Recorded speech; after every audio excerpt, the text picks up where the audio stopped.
So here's the scenario, right? You're building a business. Maybe you're licensing your system. Maybe you're offering a mentorship or a coaching program with a proven process. But what if I told you there's a legal line that you might be crossing that could cost you everything? You might already be a franchise in the eyes of the law, and you don't want that even if you had no idea. I know this because I'm Karam, the 20-year battle-tested attorney and entrepreneur like you. And I've represented franchisees in disputes with franchisors. I've represented entrepreneurs in seven-figure lawsuits and over $1 billion worth of deals. And I know what it's like to make those mistakes that cause entrepreneurs to lose. So today I'm going to show you exactly how to find out if your business is a franchise before the government or a lawsuit tells you it is. So by the end of this video, you're going to know the 3 rules that define what a franchise is, how to spot an accidental franchise, and how to protect yourself before it's too late. Let's jump right in. Here's the issue. What most entrepreneurs think a franchise is not really clear, right? When you hear the word franchise, you probably think of McDonald's, Subway, Dunkin' Donuts, or 7-Eleven, those big brands, the golden arches, drive-thrus, right? You're thinking, I'm not doing that. I'm just licensing my system. I'm teaching people my method. I'm helping them build their own business using what I built. So there's no problem with that, but there is. The law doesn't care what you call the relationship. The law cares about the structure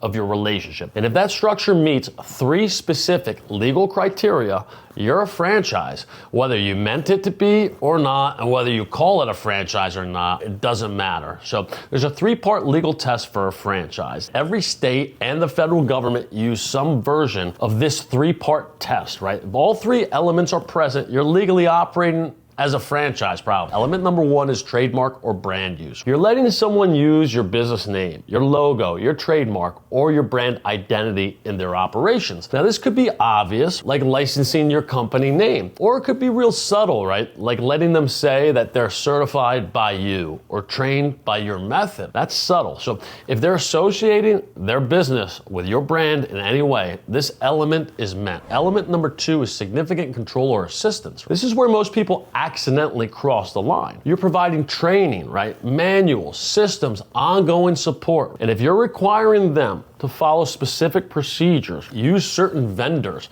meet quality standards, or report to you regularly, then guess what? The law calls this significant control or assistance, and it doesn't take that much, right? And you're basically a franchise. So if you're telling them how to run their business, not just letting them use your name, this element is met. Now, element number 3 is a required fee. They pay you money, right? It could be upfront, could be monthly, could be percentage of revenue. In most states, if they pay you $500 or more over the life of the relationship, that's enough. In some states like California, it could be as little as $100. Now, the fee doesn't have to be called a franchise fee. It can be called a licensing fee, a certification fee, a training fee, a royalty, anything you want to call it. But if money flows from them to you for the right to operate under your system, this element is met. And like I told you, it's not that hard to make yourself a franchise under the law. Let's say you're building a successful consulting business. Now you've developed a proprietary process, right? Clients love it. You're doing well. Now you want to scale. So you create a certification program, right? People pay you $10,000 to get certified in your method. You give them your logo, your branding templates, and permission to say that they're certified by your brand. You provide a 200-page manual, right, explaining exactly how to deliver the service. You require them to use your intake forms, your client agreements, your pricing structure, your SOPs, right? You offer monthly coaching calls to make sure that they're doing it right. You're supervising them. So congratulations. You just created a franchise and you didn't even know it. You got trademark use, check. They're using your brand and you have significant control or assistance, check, right? You're training them and requiring them to follow your system, check again. They paid you $10,000.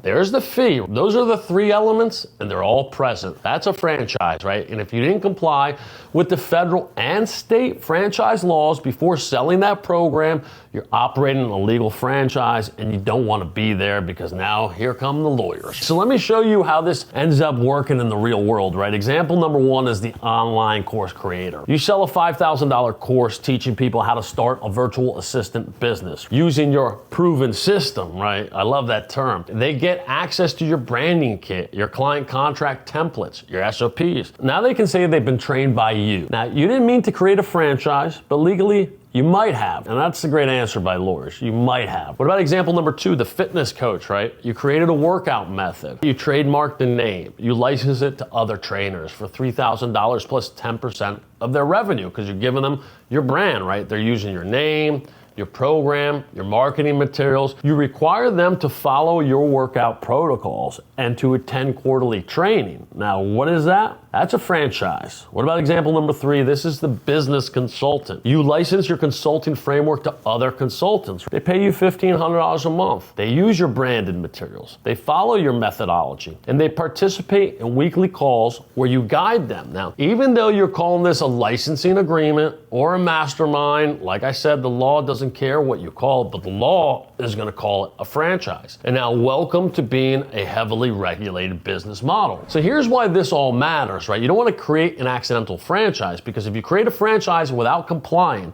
with franchise laws, you're breaking federal and state law, and the consequences can be really severe. Number 1, there's rescission.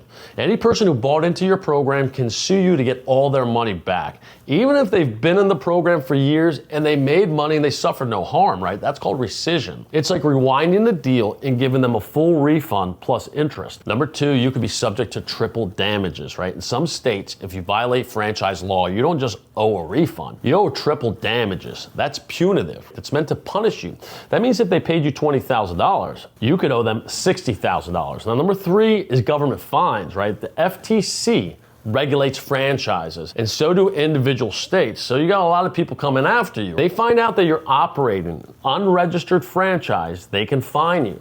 Sometimes thousands of dollars per violation, and you don't want that kind of intrusive investigation. And every sale that you made could be a separate violation. Number 4, there's personal liability you could be subject to, and that's the scary part. In most states, franchise law violations can result in personal liability. That means they're not just there coming after your business. They're coming after you personally, and any personal assets you might have. That's your home, that's your car, that's your savings. Number 5 is injunctions. A court can shut you down tomorrow. They can shut down your entire program. No more sales, no more revenue, game over. They can ban you from working in certain industries. And ignorance of the law is no excuse. I can't say this enough, so you gotta really understand what you're doing in business. If you're offering any kind of program, license certification that lets people, number 1, use your brand name or trademark. Number 2, follow your system, process, or methodology.